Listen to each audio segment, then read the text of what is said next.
The exact failure rate for small businesses is a hotly contested topic in business circles. Gabler Ventures informs us that some experts believe that publicized failure rates are highly exaggerated, while others stand by their claim that the businesses included in most failure rate estimations only represent the tip of the iceberg. Even so, most business experts conform to a theory of thirds. Of all new business startups, a third will eventually turn a profit, a third will break even, and the last third will never leave a negative earnings scenario. I am Nameto Sibina.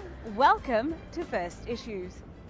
According to a study by the US Small Business Association, only 2/3 of all small business startups survive the first 2 years, and less than half make it to 4 years. Locally, the Citizen Entrepreneurial Development Agency, CEDA, recently expressed concern at the number of small, medium, and micro enterprises, SMMEs, that collapse immediately after receiving startup funding from the agency. Since its inception, CEDA has funded 4,068 businesses.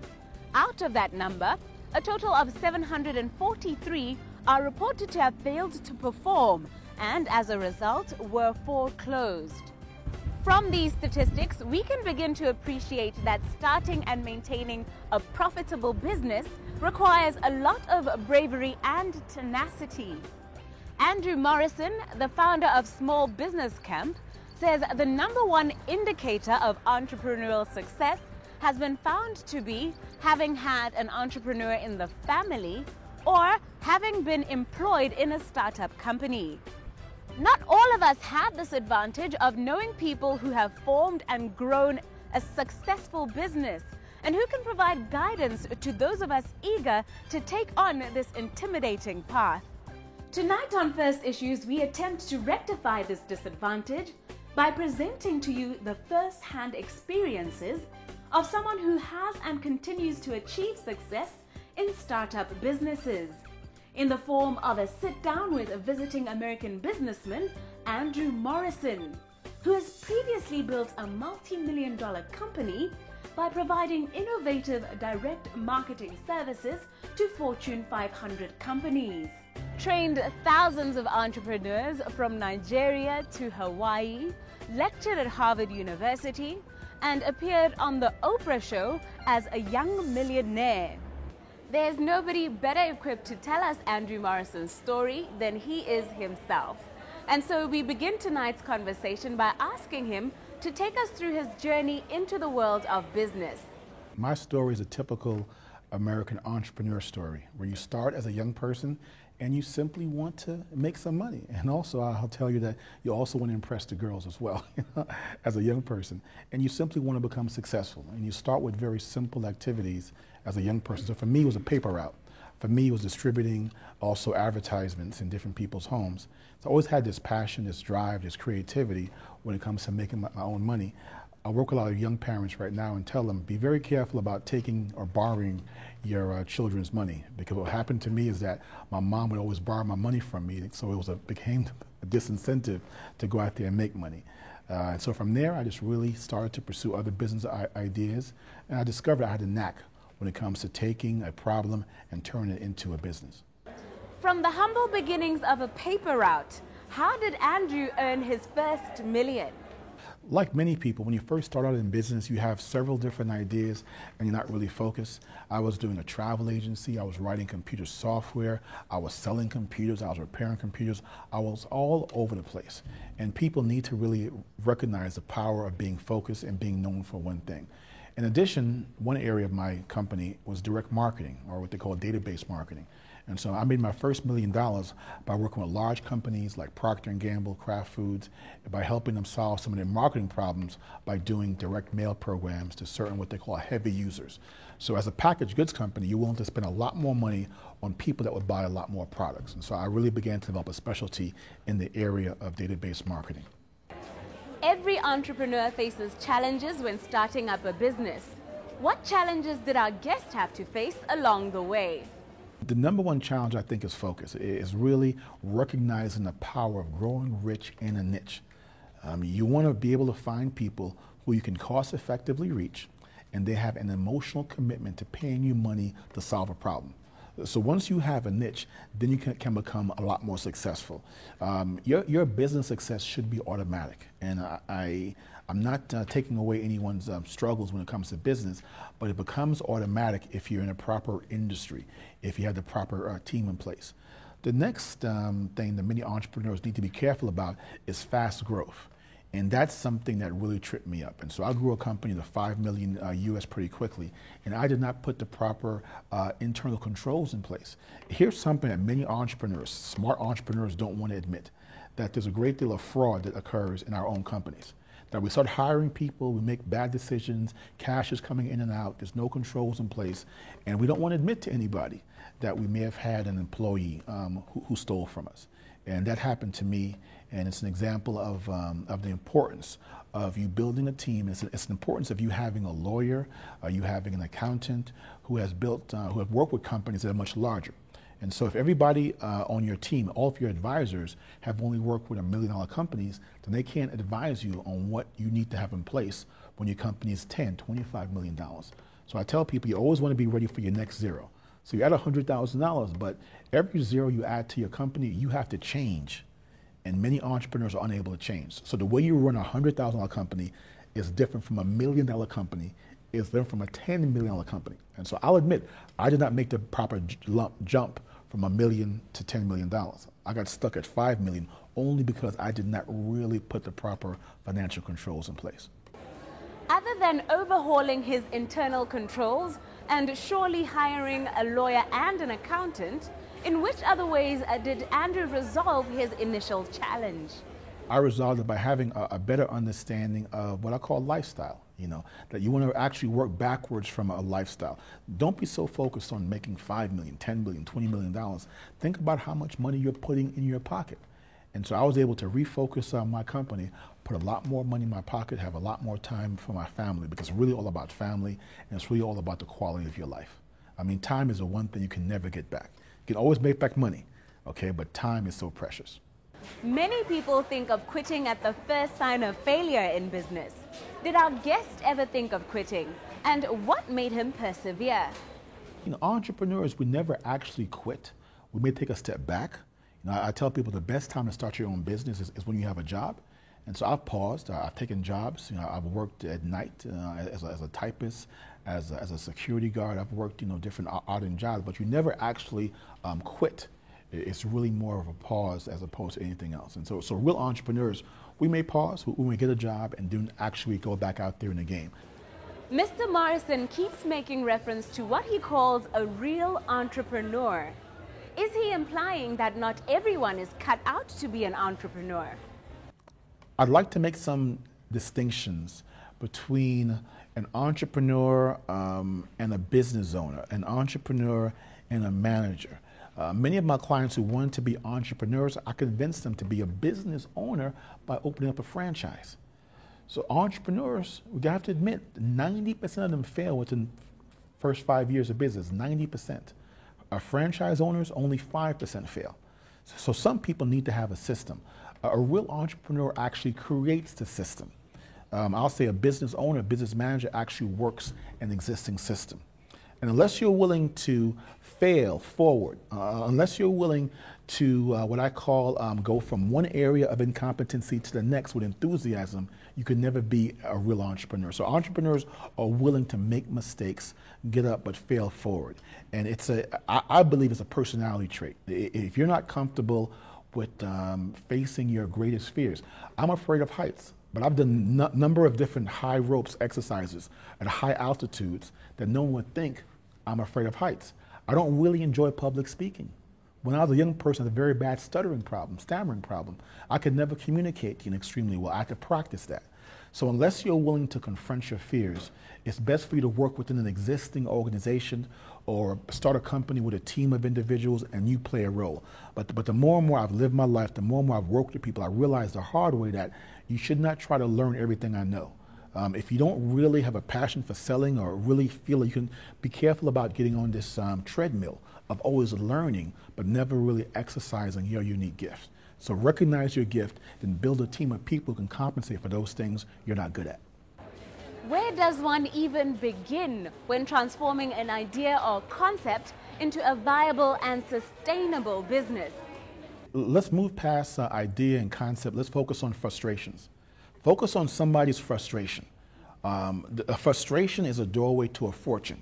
And as you begin to listen to frustrations, that's how you build your concept. That's how you begin to build your product or begin to build your service. Outside of my hotel, I'm staying at the Lansmore. Every morning I would get up early to go jogging, and I began to notice so many people walking. I'm like, why are all these people walking? I'm noticing all these women walking in high heels, and they're in pain. I'm watching a frustration. Then I realized that the bus stopped them off in one spot. They had to walk 2 miles to get to work. So I'm witnessing over 200 people in a half an hour spot of time with a pain, with a frustration. I go from the frustration to the solution. And so I already have an idea now, maybe to have some motorbikes, have some motorcycles to do short-run transportations. And so that's an example of creativity, of innovation. But it starts with the frustration, it starts with the pain. And if you can identify somebody's pain, then you really don't have a business. Andrew Morrison was in Botswana recently to conduct a seminar titled The Secrets to Business Success. We asked him what was discussed in his presentation to aspiring Botswana entrepreneurs. What observations did our visiting expert derive from the questions and comments from local participants at his seminar? The citizens of Botswana are hungry, okay? They're hungry. I didn't have to force my way. There was no back and forth in terms of will these ideas work. I was sharing all of my ideas for the country, and everybody was right in line with me. And so I'm already thinking about forming like a conglomerate, taking all these ideas, come under me, let me get just 1%.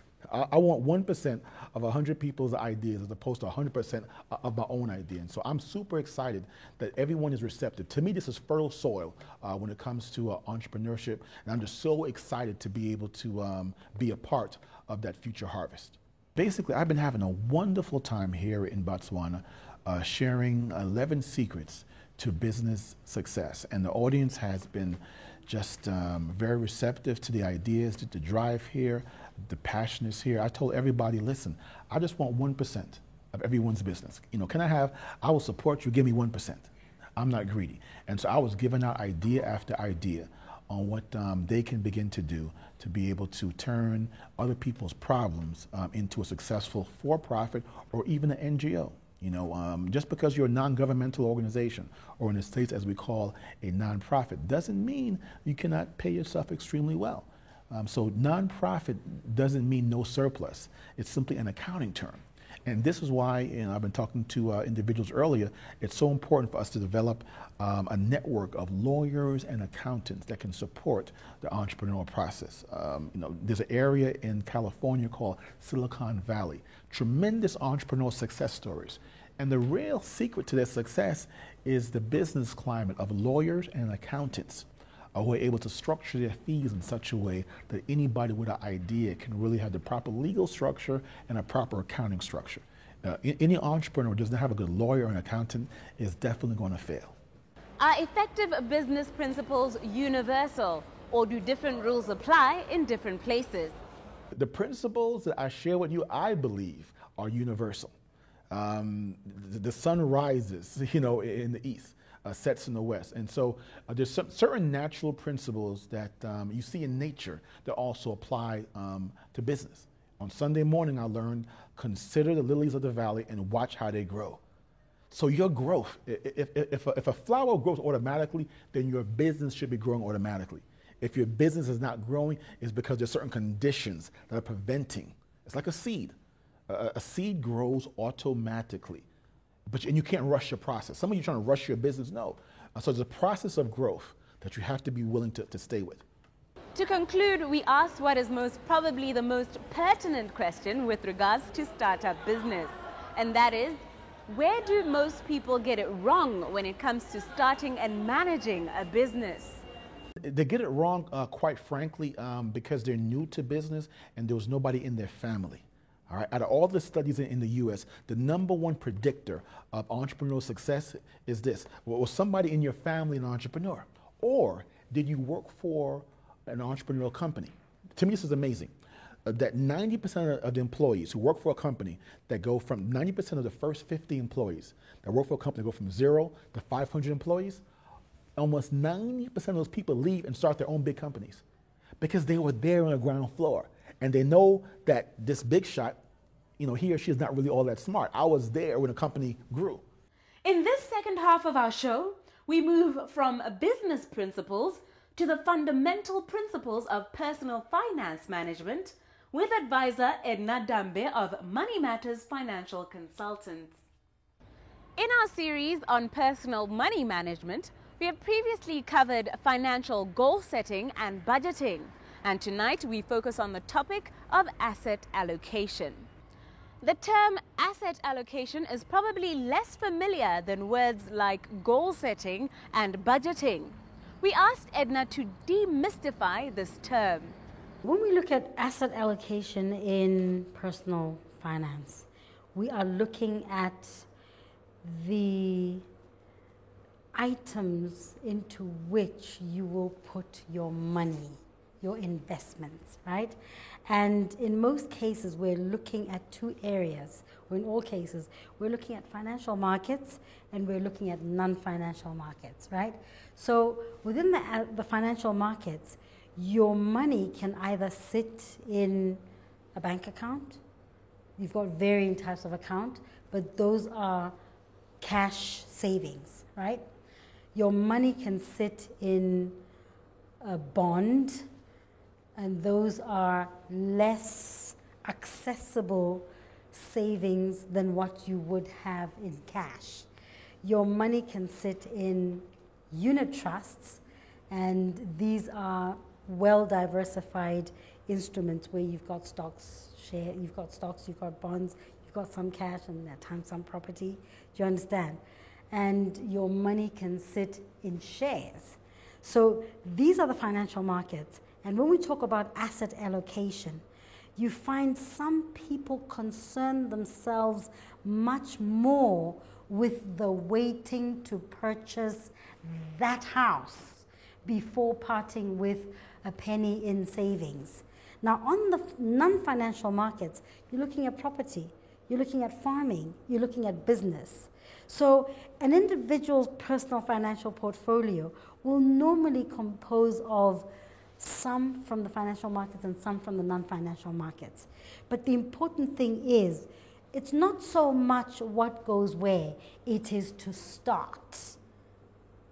You must, in that quest to purchase that dream house, put some money into unit trusts, put some money into fixed deposit accounts, put some money into stocks, so that you can access these funds to actually achieve that objective of the property or to go into business. So asset allocation is how we diversify our savings so that they are earning from different instruments and therefore exposed to different risks as well. Are Botswana aware of financial markets, products and tools? And how would we go about educating people on things like bonds, unit trusts and shares? A lot of these financial market instruments, you find that most of us Botswana are not very familiar with them. So when you talk to the average Botswana about saving in the financial markets, they will have a savings account. The fact that the savings account returns less than inflation does not dawn on them the fact that it should not be a long-term saving place. Are you with me? You save in a saving account for a short-term need. You go for a medium-term need, you will go for unit trusts. For long-term needs, you'll go for stocks or property and so forth. So you find our people do not quite understand this difference in the different instruments, this difference in the instruments that are available to them, right? And it is important for financial education or information to be made available to people at all levels. Because at times you find that one starts off saving at a very small level, and at some stage they're actually ready to make very big investments. Are you with me?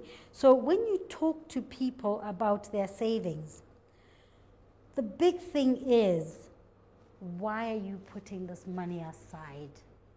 If you cannot answer that question, blow the funds, because you're bound to make a mistake. Do you understand?